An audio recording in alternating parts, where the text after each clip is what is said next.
It reaffirms the growing global confidence in Pakistan's mining potential to become a cornerstone in this global supply chain.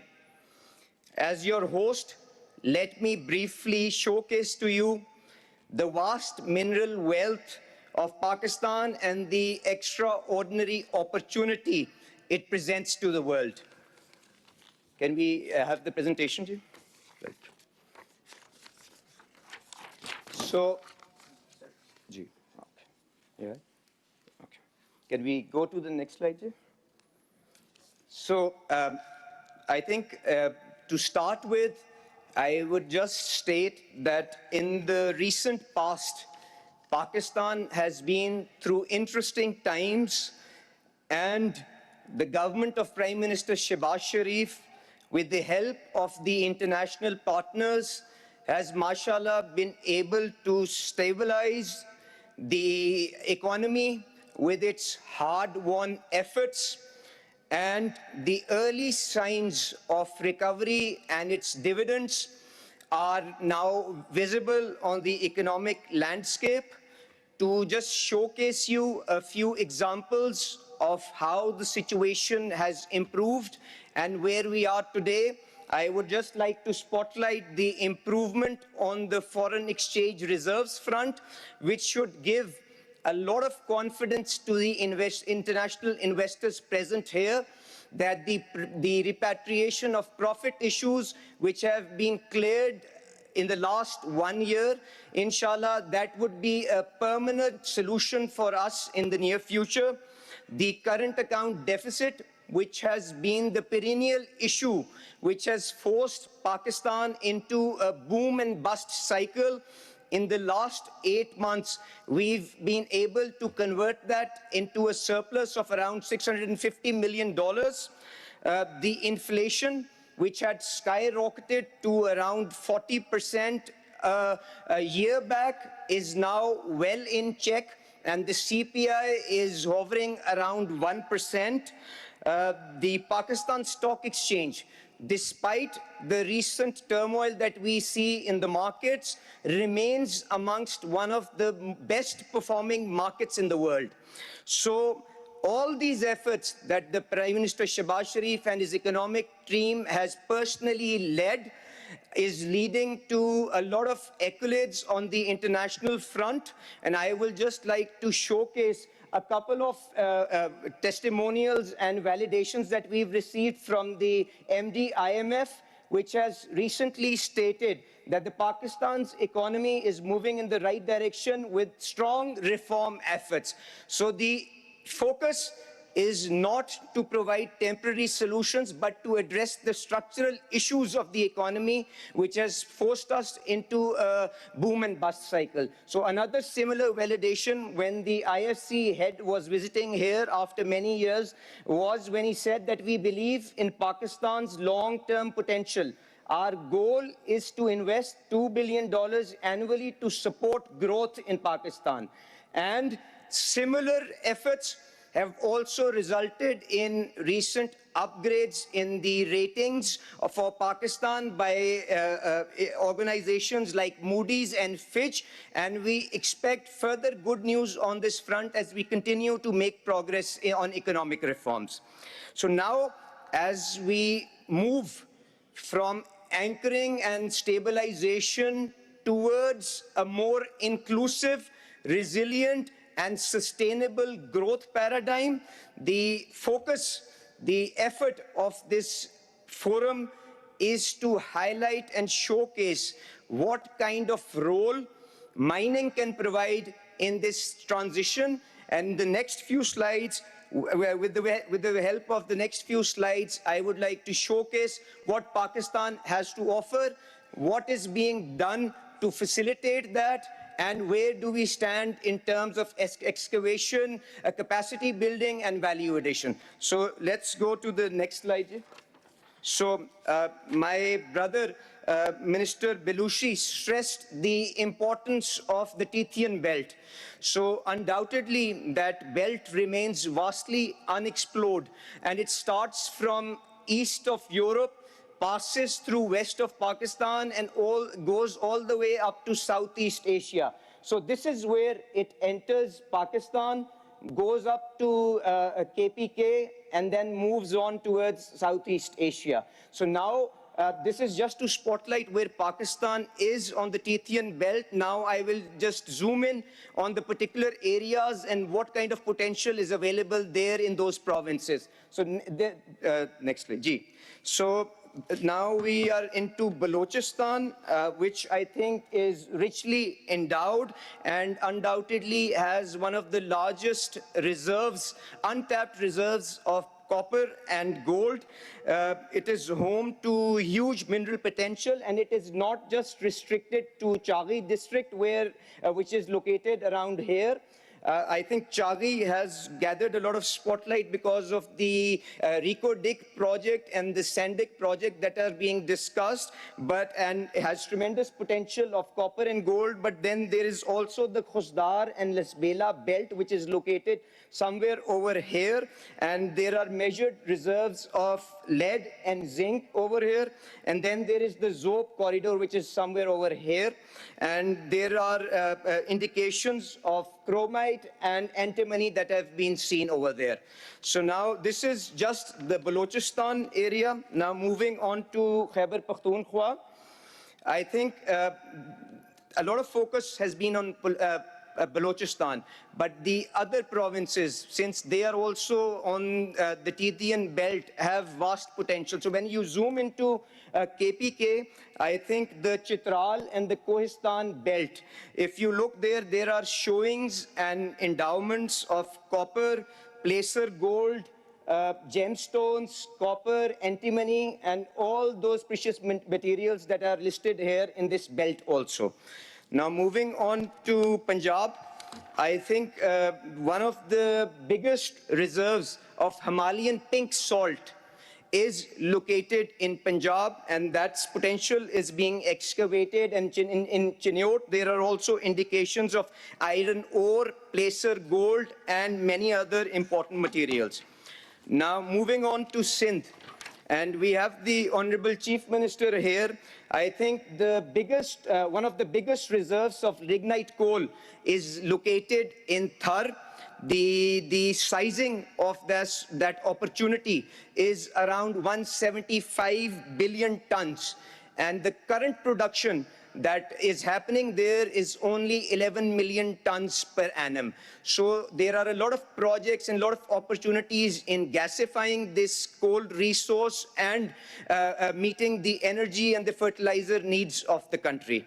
So, and then there are also dimension stones and industrial minerals that are also available there.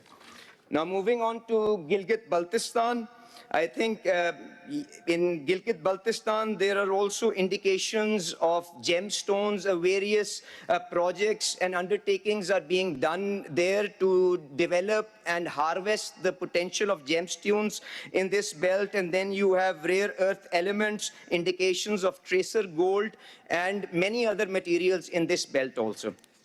Moving on to Kashmir, I think Kashmir, just like the other areas of Pakistan, is equally endowed with many rich minerals, which include gemstones, gold, lead, zinc, manganese, industrial minerals, and dimension stones.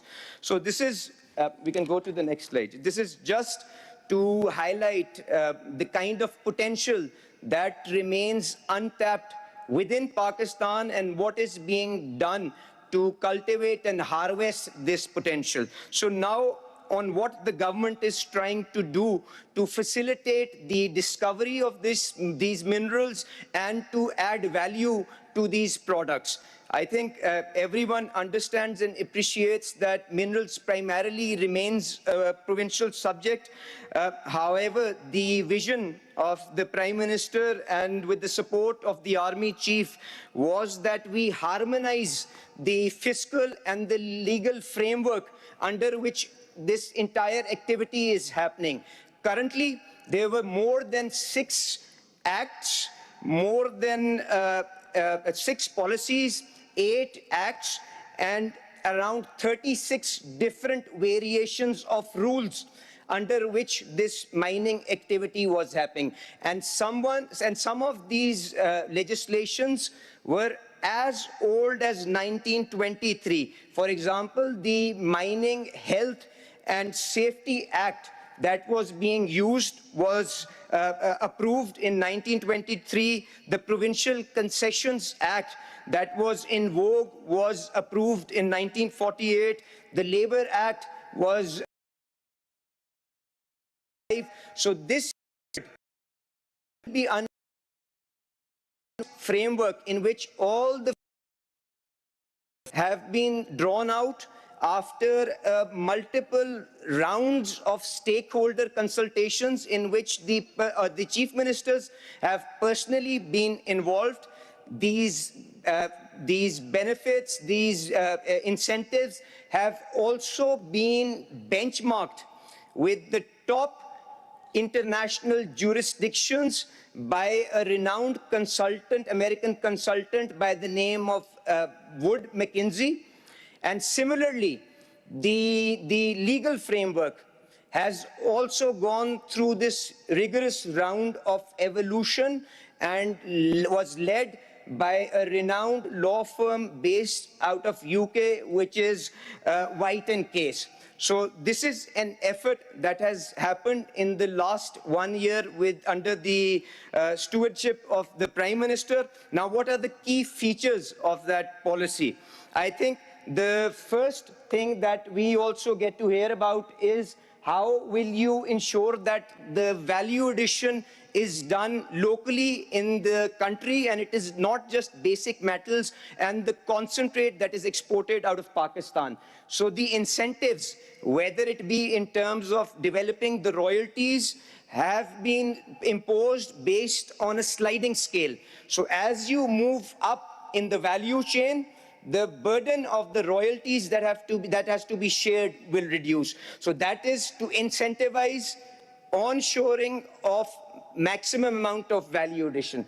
The other key feature is that we have tried to keep the IRR, because these are projects which require huge capital outlay, long gestation periods. So in order to ensure that the IRR is comparable to what is offered in other jurisdictions like Indonesia, in Australia, in Chile, we have tried to benchmark this entire framework with that. Then, in order to push for optimized costs and minimize the quarry losses, an effort has been done to push for corporatized and mechanized mining, which means that the investors will go through a robust screening process. The third is a lot of effort has gone into ensuring transparency in the licensing and allotment of the blocks purely on merit basis. And then lastly, a lot of emphasis has gone in ensuring that the ESG requirements are met. And all this is also being facilitated through the Special Investment Facilitation Council, which provides a one-window solution for all the foreign investors who want to enter into this market. So we can go to the next slide. So now what is being done to expedite this process? This entire thing is based on the institutional capacity of the Geological Survey of Pakistan. So under the clear directions of the Prime Minister, the GSP is being revitalized. We are bringing in modern tools. We are building global alliances within GSP, and you will see a few agreements and undertakings and MOUs also being signed in this regard, because this will provide the foundational platform on which all this potential will subsequently be harvested. So the digitalization and updation of this exercise, 55% of the mapping for the whole of Pakistan has been done, and we expect to fully cover the entire landscape of the country within this calendar year. After that, we are also trying to leverage GIS-based technologies to centralize and share critical sector data. consolidation of this data and making it making it easier for potential investors. That is another effort that we are moving towards. So, Ji, next slide, Ji. So now, coming to the last slide of my presentation. So the emphasis that I want to put through this slide is that as the world transitions towards greener technologies and modern tools, the reliance on these critical metals will increase exponentially. And most of the brownfield discoveries that are operating currently on the global landscape, they are waning in terms of importance. So Pakistan provides that untapped opportunity with which we can meet these global requirements. There are more than 20 active exploration licenses that are underway. There are, since these projects require a lot of technological knowledge and expertise, manpower skills, we are trying to build international alliances to spotlight some successes for the world. And I'm grateful for Barrick, who has joined us, teamed us with exploration of Reko Diq. Mr. Mark Bristow is personally here. He would be providing detailed information on the project. Then we have our friends from UAE, International Resource Holding, which is helping us develop this sector. The Chinese friends, MCC, is already involved in Sendak and continues to cooperate with us in development of this sector. So this is the other pillar of support in how we are trying to manage this transaction and tap into this potential. But the local entrepreneurs, the Pakistani businessmen, they're all also trying to step up to meet the requirements of today's world and the demand for minerals that is expected over the next couple of years. So those capacity building is happening. We have a few success stories. You would be hearing about them here. The National Resource Limited, Globacor, Sadiq Sons. They also have stalls in the exhibition center. When we are through with these presentations, you will also have the opportunity to see the good work that they've done. The public sector companies are also stepping up. All these companies are actively engaged in this effort. So this is basically the landscape and what the government of Pakistan, under the leadership of Prime Minister Shehbaz Sharif and with the able guidance and support of the armed forces, is trying to do in this landscape. And I look forward to hearing your views and building on the journey that we have, inshallah, embarked on with this conference. Thank you very much for your participation.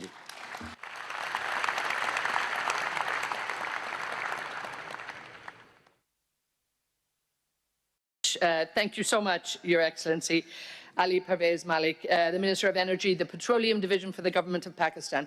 And thank you for bringing us on the tour around Pakistan and, demonstrating to us all of the great resources that are there and how powerful and the tremendous opportunities that are there. Let's take a quick look at this little video. It'll probably bring to life some of what His Excellency has just been talking about. And let's just see our video here from the Minerals Investment Forum.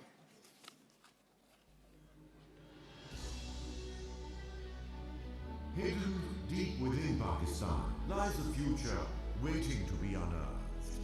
From the windswept mountains of Balochistan to the snow-capped terrain of Khyber Pakhtunkhwa lies the Tethyan Metallogenic Belt, a treasure trove of copper, gold, iron, gems and other rare earth elements.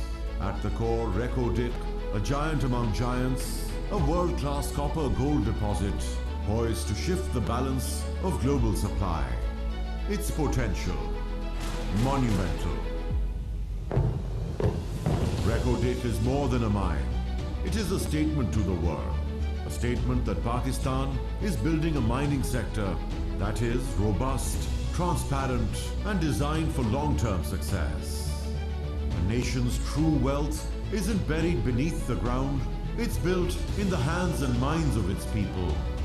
Institutions like NewTech, NavTech, SAGE, and Hunar Foundation are equipping the next generation of mining professionals. Pakistan's mining sector has unlocked opportunities for local students, offering advanced training programs both domestically and abroad. Many are now acquiring expertise at state-of-the-art facilities in countries like Zambia and Argentina, placing them at the vanguard of global industry excellence, ensuring our workforce is skilled, certified and ready. From field geologists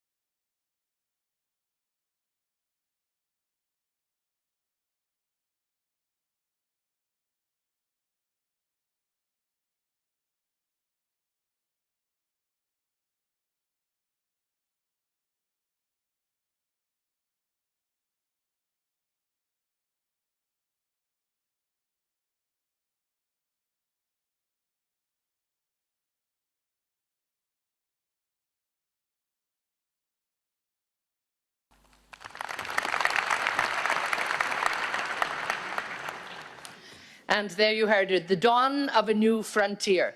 The possibilities in Pakistan, without a doubt, are absolutely endless. But let's take a closer look at what is happening at the jewel in the crown, so to speak. Let's hear from the President and the CEO of Barrick Gold Corporation to bring us up to date with what's going on with Reko Diq and the future of mining in Pakistan. Please give a very, very warm welcome for Mark Bristow.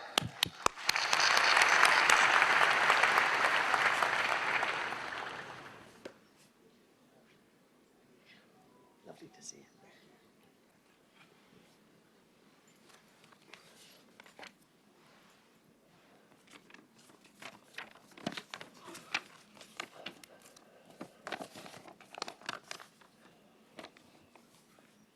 Honourable Prime Minister Shahbaz Sharif, Chief of Army Staff General Asim Munir, the Honourable Deputy Prime Minister of Pakistan, our own Minister of Energy and one-day mines, Ali Pervez Malik, all our other honourable ministers, both federal and provincial, and a special welcome to visiting ministers, honoured guests from other countries. A special welcome to our Chief Minister Bukti of Balochistan. And a very good morning, ladies and gentlemen and fellow miners. And in particular, I would like to express my sincere gratitude to those colleagues from the major mining and international mining companies that accepted our invitation to join us here in Islamabad to talk about future of mining in Pakistan over the next 2 days. A lot of work has gone into arranging this event, and so I'd like you to join me in thanking all of those who made this such a success.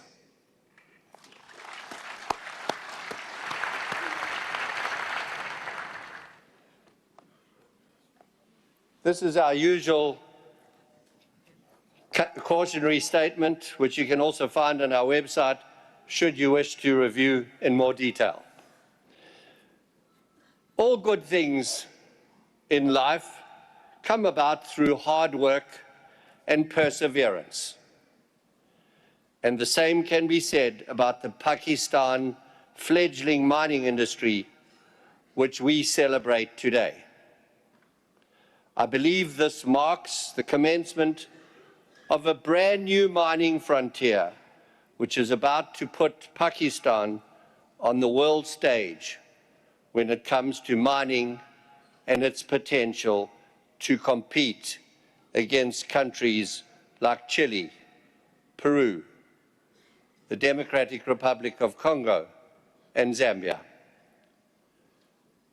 I am equally proud to present the flag bearer of this event, one of the world's largest undeveloped copper-gold deposits, Reko Diq, which has been more than 20 years in the making. It is a great example of how engagement and partnering between governments and international investors can deliver something that is good for all stakeholders.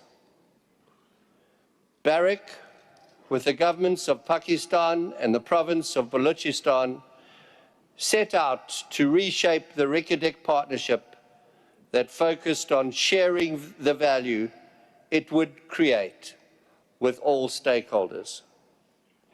At the end of 2022, after much negotiation, our teams completed the reconstitution of the Reko Diq project, having received a favorable opinion from the Supreme Court of Pakistan and the required legislation having been passed into law. So Reko Diq today is a 50-50 partnership between the people of Pakistan and Barrick, owned 50% by Barrick, 25% by 3 Pakistan federal state-owned enterprises, 15% by the province of Balochistan on a fully funded basis, and 10% by the province of Balochistan on a free carried basis.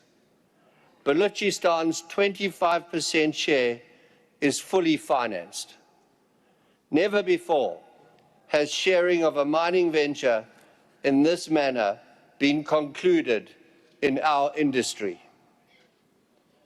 Following the reconstitution in 2022, we immediately set out planning the development of the mine into a world-class, long-life mine, which substantially expand both Barrick's strategically significant copper portfolio and its benefit to Pakistani stakeholders for generations to come. At the end of 2024, the feasibility study was completed, producing total contained, proven, and probable mineral reserves of 15 million tons of copper and 26 million ounces of gold. This mine is set to become one of the lowest cost copper producers in the world. And I would like to note that the bankable feasibility study focuses only on 5 porphyry deposits. Based on the prospectivity of the mining and exploration leases that are already defined, there is every reason to believe that Reko Diq will still be operating past the end of this century.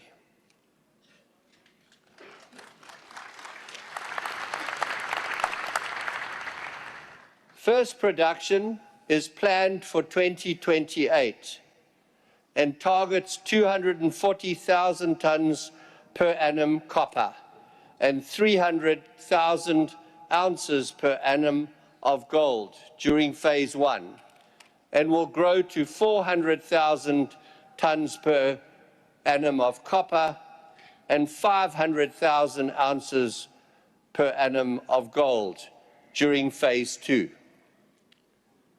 We have now entered the construction phase, having submitted the environmental and social impact study, filed the 43-101 report, and received the approval of the company's boards of directors.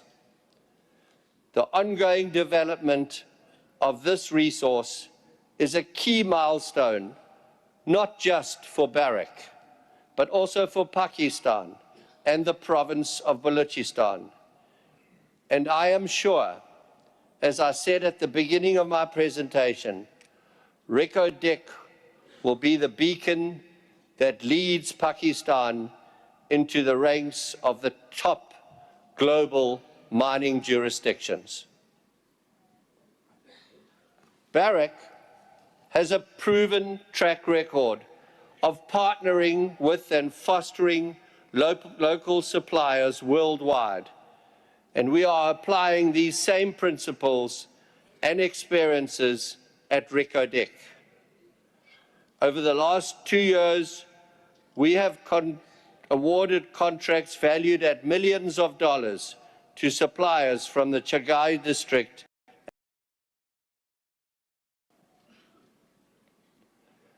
Reko Diq will be a major contributor to Pakistan's economy and will have a transformative impact on the underdeveloped Balochistan province, where in addition to the economic benefits it will generate, the mine will also create thousands of high-paying jobs, promote the growth of the regional economy, and invest in development programs.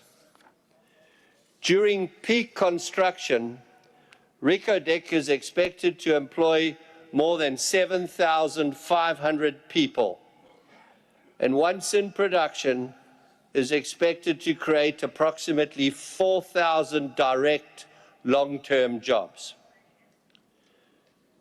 Barrick prioritizes the employment of local people and host country nationals at all our operations around the world. As part of this commitment, we launched the International Graduate Development Program for Reko Diq project in July 2023.